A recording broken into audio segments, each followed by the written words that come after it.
Mee TV news కి స్వాగతం। Bulletin ముందుగా హెడ్లైన్స్ చూద్దాం।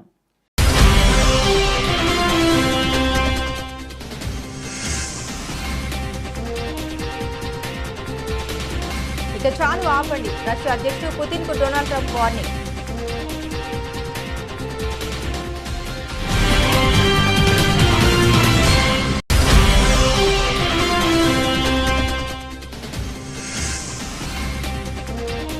అప్పటి నుండి రాజకీయాల్లో లవ్ అనే పదాన్ని వాడుతున్నాను, ఎన్నికల ప్రచారంలో ఆసక్తికర వ్యాఖ్యలు చేసిన రాహుల్ గాంధీ।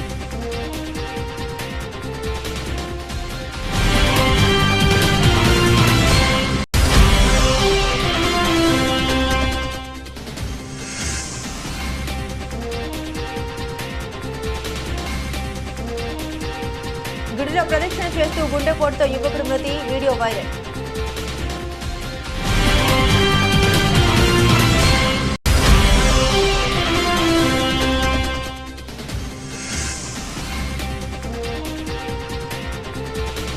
అర్ధరాత్రి 300 మంది పోలీసులు పంపి రైతులను అరెస్టు చేస్తారా? రేవంత్ సర్కార్పై కేటీఆర్ ఆగ్రహం।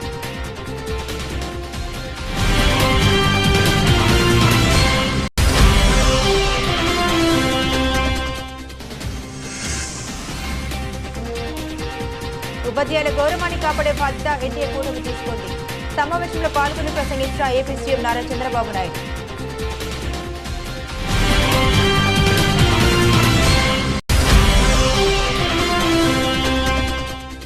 మళ్లీ అధికారంలోకి వచ్చేది మనమే, కేసులకు భయపడద్దు, వైసీపీ ఎమ్మెల్సీలకు జగన్ దిశానిర్దేశం।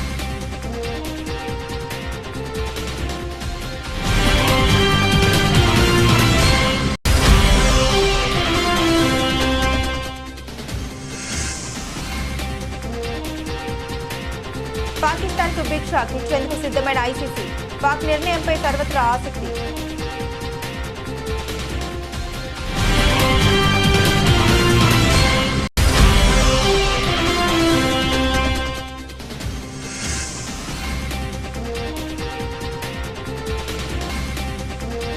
మరో 10 ఏళ్లు పనిచేయగలను, వైరల్ అవుతున్న ఆమీర్ ఖాన్ కామెంట్।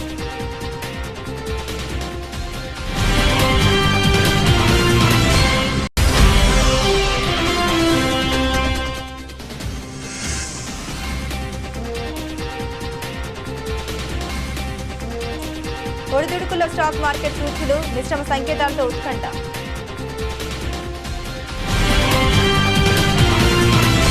అమెరికా అధ్యక్ష ఎన్నికలో రిపబ్లికన్ అధ్యక్ష అభ్యర్థి అమెరికా మాజీ ప్రెసిడెంట్ డొనాల్డ్ ట్రంప్ విజయం సాధించిన విషయం తెలిసిందే। వచ్చే ఏడాది జనవరి నెలలో ఆయన యుఎస్ నూతన అధ్యక్షుడిగా ప్రమాణ స్వీకారం చేయబోతున్నారు। ఇప్పటికే ఇందుకు సంబంధించిన ఏర్పాట్లు జరుగుతున్నాయి। ఇదిలా ఉంటే తాను అధికారంలోకి వస్తే రష్యా యుక్రెయిన్ మధ్య యుద్ధాన్ని ఆపుతానని ట్రంప్ తన ఎన్నికల ప్రచారంలో పలుసార్లు ప్రస్తావించారు। అయితే ఇరు దేశాల మధ్య యుద్ధాన్ని ఏ విధంగా ఆపుతారనే విషయాన్ని ట్రంప్ చెప్పలేదు। తాజాగా అధ్యక్ష ఎన్నికల విజయం తర్వాత ట్రంప్ రష్యా అధ్యక్షుడు వ్లాదిమిర్ పుతిన్ కు ఫోన్ చేశారు। ఈ మేరకు వాషింగ్టన్ పోస్ట్ కథనం వెలువరించింది। గురువారం ఫ్లోరిడాలోని తన ఎస్టేట్ నుండి వ్లాదిమిర్ పుతిన్ కు డొనాల్డ్ ట్రంప్ ఫోన్ చేసి మాట్లాడారు। ఈ సందర్భంగా యుక్రెయిన్ రష్యా మధ్య వార్ గురించి పుతిన్ తో ట్రంప్ చర్చించారు। ఉక్రెయిన్ యుద్ధాన్ని విస్తరించొద్దని సూచించినట్టు తెలిసింది। ఐరోపాలో అమెరికా మోహరించిన సైనిక సంపత్తి స్థాయిని ట్రంప్ ఈ సందర్భంగా గుర్తు చేసినట్లు వాషింగ్టన్ పోస్ట్ కథనం పేర్కొంది। ఉక్రెయిన్ యుద్ధంపై పరస్పరం చర్చించి ఓ పరిష్కారాన్ని కనుగొందామని రష్యా అధ్యక్షుడు పుతిన్ కు ట్రంప్ సూచించినట్లు తెలిసింది। ఇదే క్రమంలో పుతిన్ కు ట్రంప్ వార్నింగ్ సైతం ఇచ్చాడని తెలుస్తుంది। కాంగ్రెస్ అగ్రనేత రాహుల్ గాంధీ కేరళలోని వయనాడ్లో తన సోదరి ప్రియాంక గాంధీ తరపున ఎన్నికల ప్రచారంలో పాల్గొన్నారు। ఈ సందర్భంగా ర్యాలీలో మాట్లాడుతూ ఆసక్తికర వ్యాఖ్యలు చేశారు। తాను తొలిసారిగా భారత్ జోడో యాత్రకు వెళ్లినప్పుడు అది రాజకీయ పాదయాత్ర కావడంతో కాస్త ఆశ్చర్యపోయానని రాహుల్ గాంధీ అన్నారు।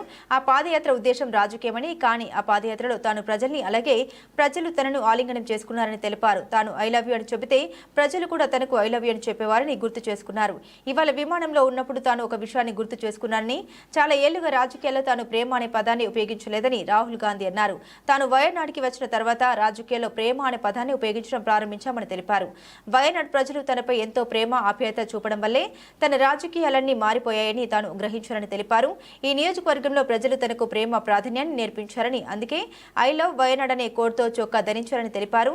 ద్వేషం, కోపాన్ని ఎదుర్కోవడానికి ఏకైక ఆయుధం ప్రేమ ఆప్యాయతని తెలిపారు। आप जानते हो कि नफरत को नफरत से नहीं काटा जा सकता है। सही बात। नफरत को सिर्फ मोहब्बत से काटा जा सकता है। इसीलिए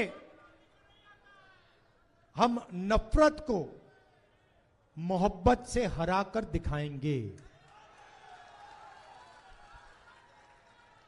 ये लड़ाई है।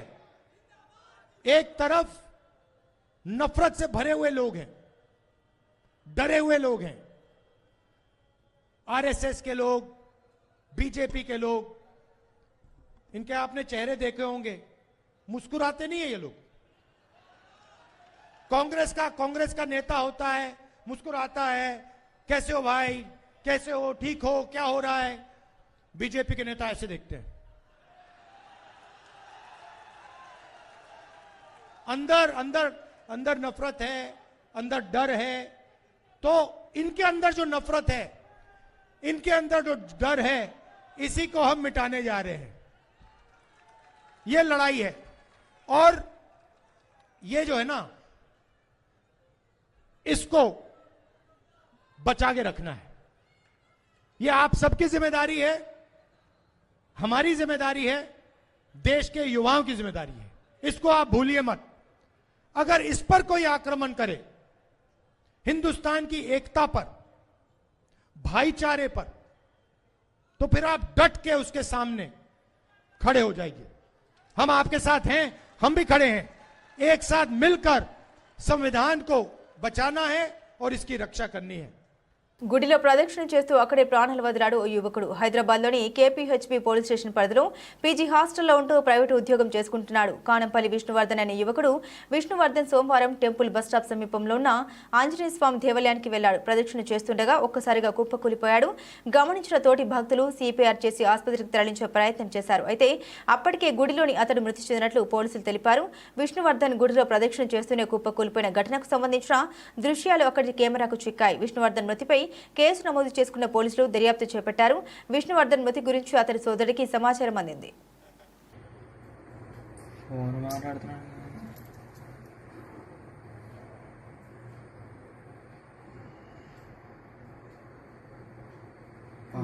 అరెస్టులతో లగచర్ల లడాయిని ఆపలేరు అంటూ తెలంగాణ మాజీ మంత్రి కేటీఆర్ ట్వీట్ చేశారు. బెదిరింపులతో రైతులను భయపెట్టలేరు. అర్ధరాత్రి 300 మంది పోలీసులను పంపి రైతులను అరెస్టు చేశారా? రైతులు ఏమైనా తీవ్రవాదులు అనుకుంటున్నారా? ఇదేమీ ప్రజాస్వామ్య పాలన, రైతు సంక్షేమ పాలన? ఇదేనా వెలుగును తరిమేసి చీకట్లు తెచ్చిన ఇందిరమ్మ రాజ్యమని కేటీఆర్ నిలదీశారు. అర్ధరాత్రి అన్నదాతల అరెస్టులు ఎందుకు? ఫార్మా కంపెనీలు ఏర్పాటు చేసి పచ్చని పొలాలను వల్లకాడు చేయవద్దన్నందుకు రైతులు అరెస్టులా? మీ అల్లుడు సోదరుల సంపాదన కోసం భూమిని నమ్ముకున్న మా పొట్ట కొట్టవద్దన్నందుకు అరెస్టులా అని కేటీఆర్ ప్రశ్నించారు.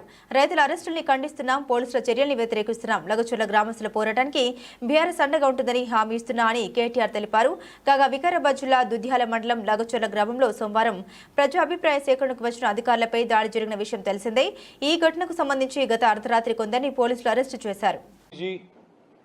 Keeps talking about crony capitalism, corruption, how today powerful people who are connected to more powerful people are able to abuse the proximity to power centers and get their way in terms of amassing wealth.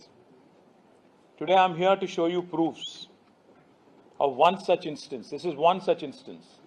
I'm going to come back to Delhi repeatedly and talk more and more about rampant corruption in Congress government in Telangana.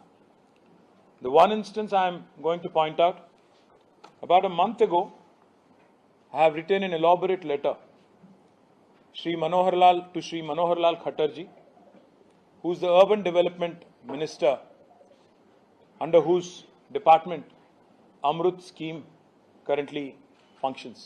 Now, Amrut, as you all know, is a scheme that basically was launched by Government of India to facilitate creation of infrastructure, primarily water, sewerage infrastructure, etc., in towns with population of more than 1 lakh. Amrut 2.0, under which in Telangana tenders have been called in February this year. Early this year, the tenders were called in about 8 packages. I have all the details here, but unfortunately these details you will not find in any of the websites in Government of Telangana. Government of Telangana has been basically keeping them all quiet. Even if you apply under RTI, you will not know कि किसको क्या tender मिला. इसीलिए थोड़ा मैं आप सबके सामने रखने की कोशिश कर रहा हूं.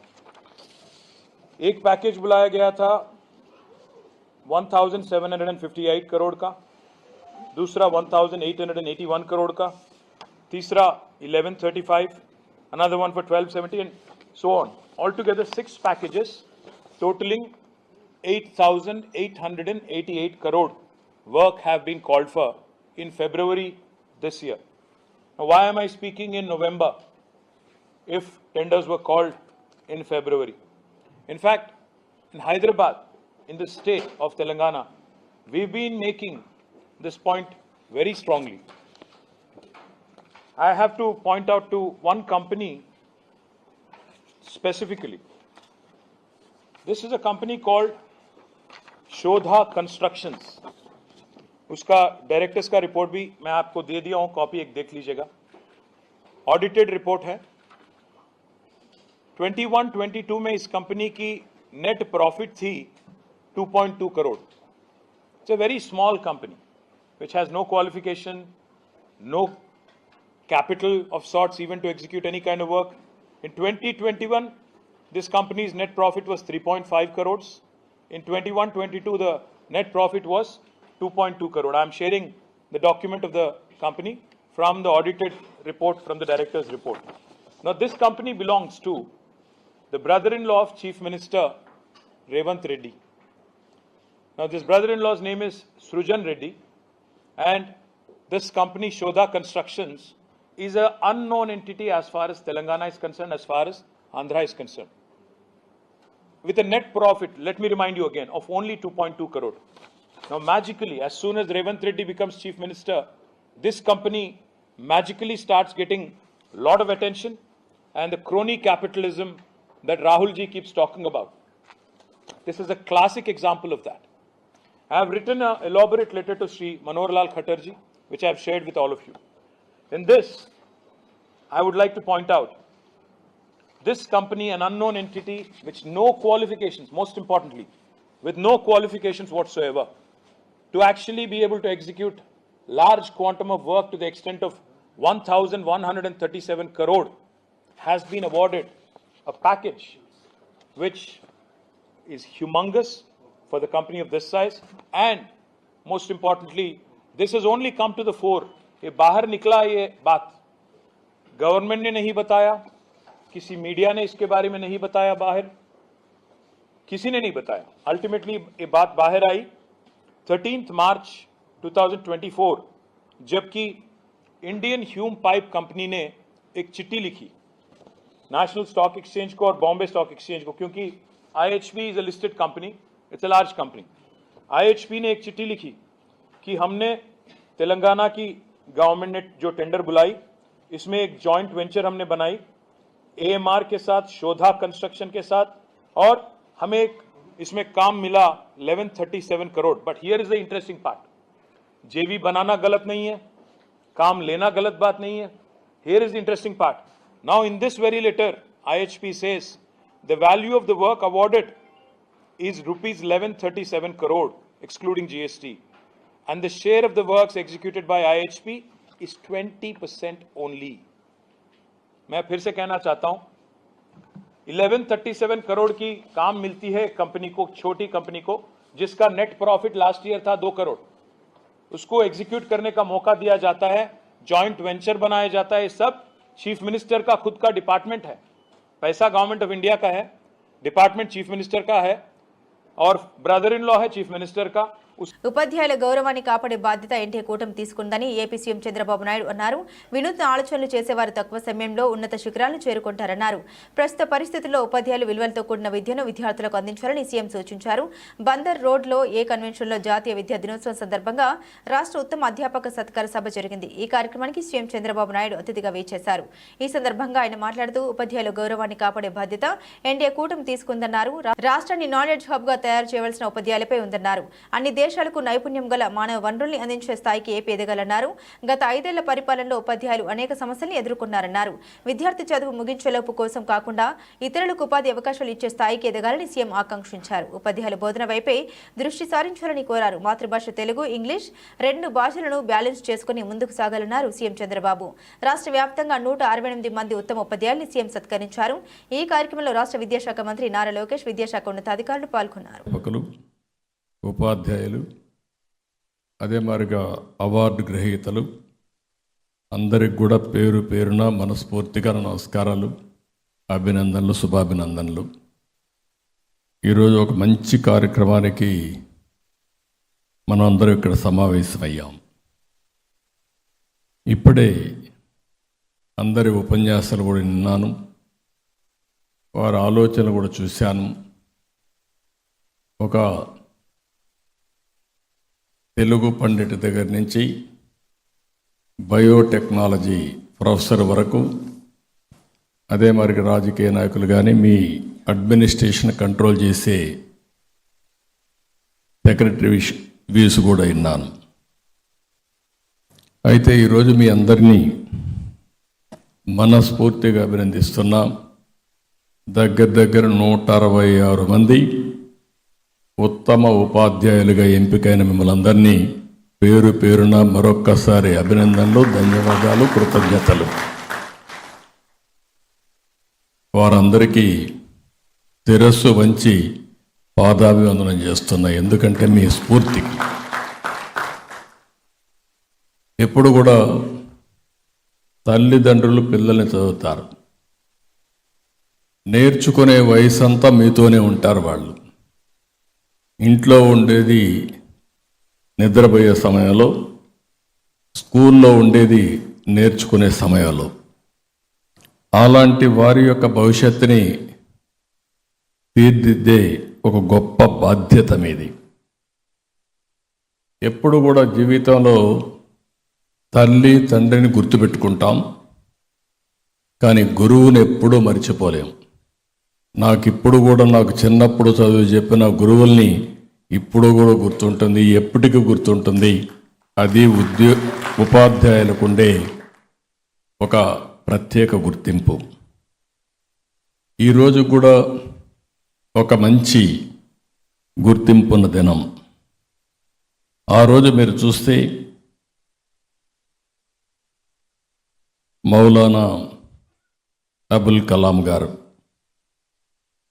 ఆయన ఆ రోజుట్లోనే 1951లో ఇండియన్ ఇన్స్టిట్యూట్ ఆఫ్ టెక్నాలజీ స్థాపించారు. ఈరోజు భారతదేశంలో ఐఐటి చదువుకుని ప్రపంచమంతా పోగలిగారంటే ఆ రోజు ఆయన ఆలోచించి, ఈరోజు ఐఐటి స్టూడెంట్ అంటే ప్రపంచం మొత్తం ఒక సాంకేతికలో మొదట ఉండే వ్యక్తులని చెప్పి నిరూపించగలిగారు. ఐఐటీలు చూస్తే వండర్ఫుల్గా పనిచేసే పరిస్థితికి వచ్చింది. ఆ రోజుట్లోనే మీరు చూస్తే దగ్గర 53లో యూజీసీ తీసుకొచ్చారు. వచ్చే ఎన్నికల్లో మళ్లీ అధికారంలోకి వచ్చేది వైసీపీనే అని మాజీ సీఎం వైఎస్ జగన్ ధీమా వ్యక్తం చేశారు. కూటమి ప్రభుత్వం ఇచ్చిన హామీలపై ప్రశ్నిస్తే ఎదురుదాడి చేస్తున్నారని మండిపడ్డారు. కేసులకు భయపడొద్దని అండగా ఉంటామని హామీ ఇచ్చారు. ఏపీ అసెంబ్లీ సమావేశాల నేపథ్యంలో పార్టీ ఎమ్మెల్సీలతో తాడేపల్లిలోని వైసీపీ కేంద్ర కార్యాలయంలో వైఎస్ జగన్ భేటీ అయ్యారు. ఈ సమావేశంలో వైసీపీ ఎమ్మెల్సీలకు దిశానిర్దేశం చేశారు. ప్రతిపక్ష హోదా కోరుతూ కోర్టులో పిటిషన్ వేశామని జగన్ తెలిపారు. కానీ దీనిపై స్పీకర్ అయ్యన్న పాత్రుడు సమాధానం ఇవ్వడం లేదని పేర్కొన్నారు. అసెంబ్లీలో ఉన్న ఏకైక ప్రతిపక్షం మనమే, ఆయన ప్రతిపక్ష హోదా ఇవ్వడం లేదని అన్నారు. మనకు మాట్లాడేందుకు అవకాశం ఇవ్వాల్సి వస్తుందని అధికార పక్షం అంగీకరించడం లేదని తెలిపారు. అసెంబ్లీలో అవకాశం ఇవ్వకుంటే మీడియా ద్వారా ప్రభుత్వాన్ని ప్రశ్నిస్తామని స్పష్టం చేశారు. వైఎస్ జగన్ అసెంబ్లీకి రాకపోతే అసెంబ్లీ సమావేశాలేమీ ఆగవని చట్టం తన పని తాను చేసుకుపోతుందని శాసనసభ స్పీకర్ చింతకాయల అయ్యన్న పాత్రుడు అన్నారు. ఈ నెల 22 వరకు అసెంబ్లీ సమావేశాలు సీరియస్గా జరుగుతాయని ఆయన స్పష్టం చేశారు. ఎమ్మెల్యేలు విధిగా అసెంబ్లీకి హాజరవ్వాలని సూచించారు. బడ్జెట్పై రేపు అసెంబ్లీ కమిటీ హాల్లో ఎమ్మెల్యేలు అందరికీ శిక్షణ తరగతులు ఉంటాయని తెలిపారు. అలాగే వీప్ చీఫ్ వీప్లను కూడా రేపే ఖరారు చేస్తామని అన్నారు. ఐసీసీ ఛాంపియన్స్ ట్రోఫీ నిర్వహణపై సందిగ్ధం వేయడం లేదు. వచ్చే ఏడాది ఫిబ్రవరిలో పాకిస్తాన్ వేదికగా ఈ మెగా టోర్నీ జరగాల్సి ఉందైతే భద్రతా కారణాల దృష్ట్యా ఆ దేశంలో తాము పర్యటించలేమని ఈ టోర్నీని హైబ్రిడ్ మోడ్లో నిర్వహించాలని ఇప్పటికే ఐసీసీకి బీసీసీఐ తెలియజేసింది. ఈ విషయాన్ని ఐసీసీ కూడా పాకిస్తాన్ క్రికెట్ బోర్డుకి మెయిల్ ద్వారా చెప్పింది. భారత్ ఆడే మ్యాచ్లను హైబ్రిడ్ మోడ్లో యూఏఈలో నిర్వహించాలని సూచించింది. అయితే ఎట్టి పరిస్థితుల్లోనూ హైబ్రిడ్ మోడ్లో టోర్నీ నిర్వహించవద్దని పాక్ భావిస్తుందట. ఒకవేళ భారత్కు అనుకూలంగా ఐసీసీ నిర్ణయం తీసుకుంటే ఆతిథ్య హక్కులు వదులుకొని టోర్నీ నుండి నిష్క్రమించి న్యాయ పోరాటం చేయాలనే ఆలోచనలో పీసీబీ ఉన్నట్లు వార్తలు వస్తున్నాయి. ఈ క్రమంలో అంతర్జాతీయ క్రికెట్ కౌన్సిల్ కీలక నిర్ణయం తీసుకున్నట్లుగా స్పోర్ట్స్ టాక్ తెలిపింది. ఒకవేళ పాకిస్తాన్ కనుక హైబ్రిడ్ మోడ్కు ఒప్పుకోకుంటే ఈ టోర్నీని దక్షిణాఫ్రికా వేదికగా నిర్వహించాలని నిర్ణయించినట్లుగా పేర్కొంది. భారత్ను కాదని ఈ టోర్నీని నిర్వహిస్తే ఆర్థికపరమైన సమస్యలు వస్తాయని ఐసీసీ భావిస్తోందట. ఈ క్రమంలో పాకిస్తాన్ ఎలాంటి నిర్ణయం తీసుకుంటుందోనని క్రికెట్ ఫ్యాన్స్ ఎంతో ఆసక్తిగా ఎదురుచూస్తున్నారు. ఇండియన్ ఫిల్మ్ ఇండస్ట్రీలో సూపర్ స్టార్ డమ్ ఉన్న యాక్టర్లలో టాప్లో ఉంటాడు అమీర్ ఖాన్. లగాన్, గజ్నీ, పీకే దంగల్తో పాటుగా ఎన్నో బ్లాక్ బస్టర్ హిట్స్ అందించిన ఈ స్టార్ యాక్టర్ చాలా కాలంగా మంచి బ్రేక్ కోసం ప్రత్యేకించి చెప్పనవసరం లేదు. తాజాగా హాలీవుడ్ రిపోర్టర్కి ఇచ్చిన ఇంటర్వ్యూలో ఆసక్తికర కామెంట్స్ చేసి అభిమానుల్ని పూల్కృషి చేస్తున్నాడు అమీర్ ఖాన్. నేను రాబోయే 10 సంవత్సరాలు చురుకుగా పనిచేయగలనని అనుకుంటున్నా. నా కెరీర్ను మరింత ఉత్తమంగా ముందుకు తీసుకెళ్లాలని కోరుకుంటున్నాను. అందుకే అమీర్ ఖాన్ ప్రొడక్షన్స్కు అపర్ణ పురోహిత్ని చీఫ్గా తీసుకొచ్చా. యువ నటినట్లు, దర్శకులు, సాంకేతిక నిపుణులకు నా ప్రొడక్షన్ హౌస్లో పనిచేసే అవకాశం ఇవ్వాలని కోరుకుంటున్నానని చెప్పుకొచ్చాడు అమీర్ ఖాన్. ఇప్పుడు ఈ కామెంట్స్ అమీర్ ఖాన్ నుండి వచ్చే 10 ఏళ్ల పాటు సినిమాల అప్డేట్స్ ఉండబోతున్నాయని క్లారిటీ ఇచ్చేస్తున్నాయి.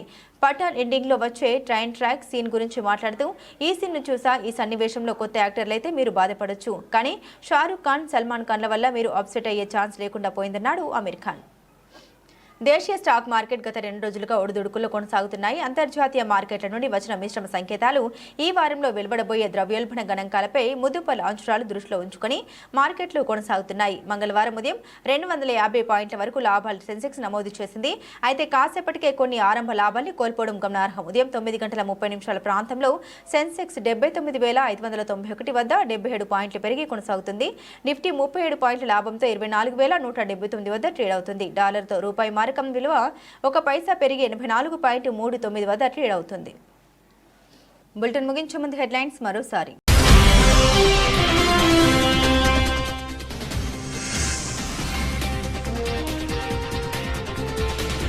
ఇక చాలు ఆపండి, రష్యా అధ్యక్షుడు పుతిన్ కు డొనాల్డ్ ట్రంప్ వార్నింగ్.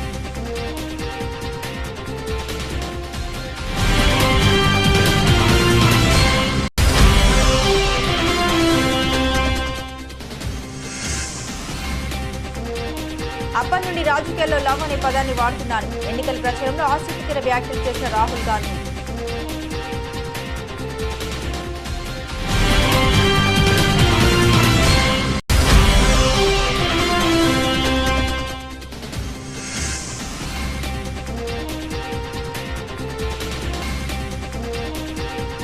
గుడిలో ప్రదక్షిణ చేస్తూ గుండెపోటుతో యువకుడు మృతి, వీడియో వైరల్.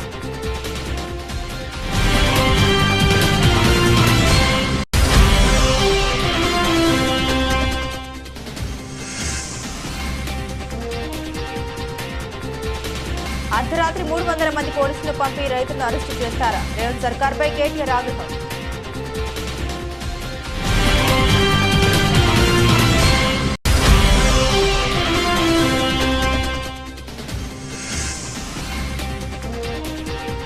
ఉపాధ్యాయుల గౌరవాన్ని కాపాడే బాధ్యత ఎన్డీఏ కూటమి తీసుకుంది.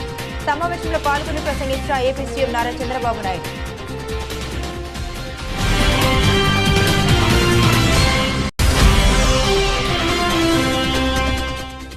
మళ్లీ అధికారంలోకి వచ్చేది మనమే, కేసులకు భయపడుతూ వైసీపీ ఎమ్మెల్సీలకు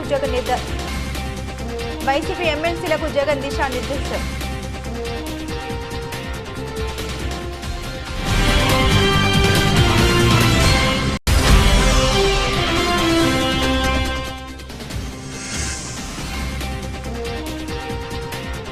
పాకిస్తాన్ కు బిగ్ షాక్ ఇచ్చేందుకు సిద్ధమైన ఐసీసీ. పాక్ నిర్ణయంపై సర్వత్రా ఆసక్తి.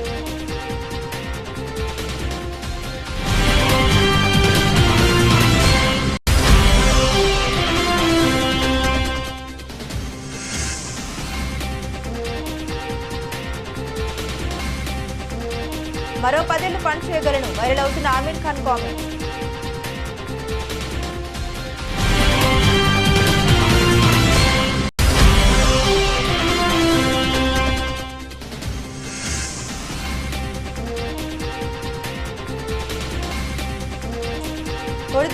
స్టాక్ మార్కెట్ సూచీలు మిశ్రమ సంకేతాలతో ఉత్కంఠ.